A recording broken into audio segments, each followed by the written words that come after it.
नमस्कार दोस्तों, डियर किसान यूट्यूब चैनल पर आपका एक बार फिर स्वागत है। किसान भाइयों, आज के इस वीडियो में हम बात करेंगे कि यदि आप अपने घर पर खाने के लिए अनाज स्टोर करते हैं और उसमें कीड़े लग जाते हैं या फिर जीव लग जाते हैं, जैसे कि सुरसी, घून, ढोरा, खपरा या फिर दूसरी जगह पर इन जीवों के और भी नाम हो सकते हैं। लेकिन कहने का मतलब यही है कि यदि खाने के लिए आप यदि अनाज स्टोर करते हैं और उसके अंदर ये जीव लग जाते हैं या फिर कीड़े लग जाते हैं, तो इनसे छुटकारा कैसे पाया जाए। तो इसके लिए आपको जब आप अनाज का स्टोर करते हैं उस समय पर ही कुछ सावधानियां बरतनी होंगी, या फिर एक दो घरेलू नुस्खों के बारे में, जैविक नुस्खों के बारे में हम इस वीडियो में बात करेंगे। तो यदि आप ये अपनाते हैं तो 100% श्योरिटी है कि आपके अनाज में इस प्रकार की समस्या नहीं आएगी। खासकर गेहूं, बाजरा इत्यादि में ये समस्या ज़्यादा देखने को मिलती है, तो आपकी ये प्रॉब्लम जो है सोल्व हो जाएगी। इस वीडियो को लास्ट तक अवश्य देखें। चलिए शुरू करते हैं। अनाज को भंडारित करते समय आपको कौन कौन सी सावधानियां रखनी चाहिए, इसके ऊपर सबसे पहले हम बात करेंगे, क्योंकि समस्या यहीं से शुरू होती है। सबसे पहली बात कि आप अपने अनाज को लोहे का जो टैंक आता है या फिर स्टील का टैंक भी आता है, तो इस टैंक में या फिर टंकी में ही स्टोर करें। यदि आप अपने गेहूं को कट्टे या फिर बोरी के अंदर स्टोर करके रखते हैं तो बहुत ज़्यादा चांस है कि उसके अंदर ये जीव लग जाएंगे, कीड़े लग जाएंगे। तो सबसे पहले एक टैंक खरीदें और उसके अंदर ही अपने अनाज को स्टोर करके रखें। ये सबसे बेहतरीन तरीका है। सबसे पहले आपको ये ध्यान रखना चाहिए कि टैंक को अनाज से भरते समय आपका अनाज बिल्कुल ठंडा होना चाहिए, यानी कि जब अनाज आपका, यदि आपका गेहूं, बाजरा जो है वो गर्म है और गर्म ही आपने टैंक के अंदर डाल दिया तो उसके अंदर कीड़े लगने की संभावना बढ़ जाती है। तो आप उसको रात रात बाहर पड़ा रहने दें और सुबह सुबह उसको टैंक के अंदर डालें। तो ये सबसे बेहतरीन तरीका है।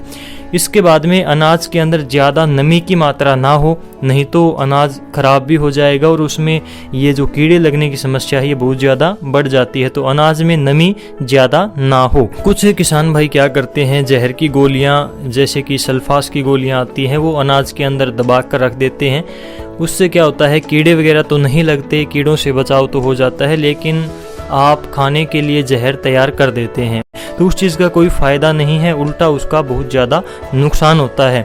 तो इस बात का ध्यान रखें। कम से कम जो आप खाने के लिए घर पर जो गेहूं रखते हैं या फिर कोई भी अनाज रखते हैं तो उसमें जहर की गोलियां वगैरह दबा कर ना रखें, ये बहुत ही खतरनाक होती हैं। चलिए अब बात करते हैं उस जैविक तरीके के बारे में जिससे आप अपने अनाज को सुरक्षित रख सकते हैं कीड़ों से।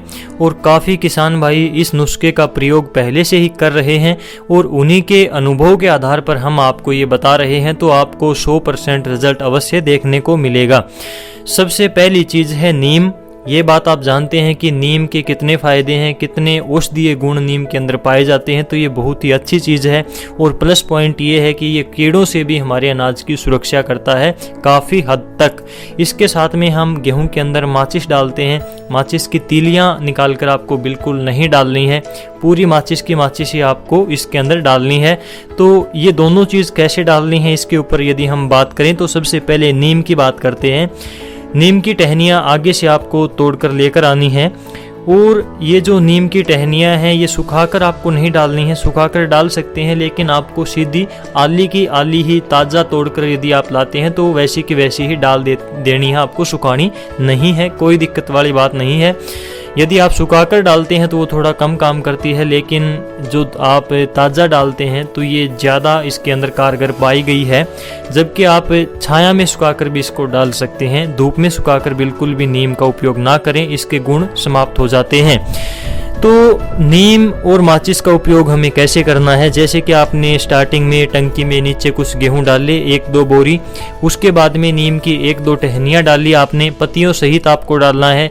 इसके अलावा आप पत्तियां तोड़कर भी डाल सकते हैं, केवल टहनियाँ भी डाल सकते हैं, नहीं तो आपको दोनों एक साथ में डालनी है, ये ज़्यादा कारगर रहती है।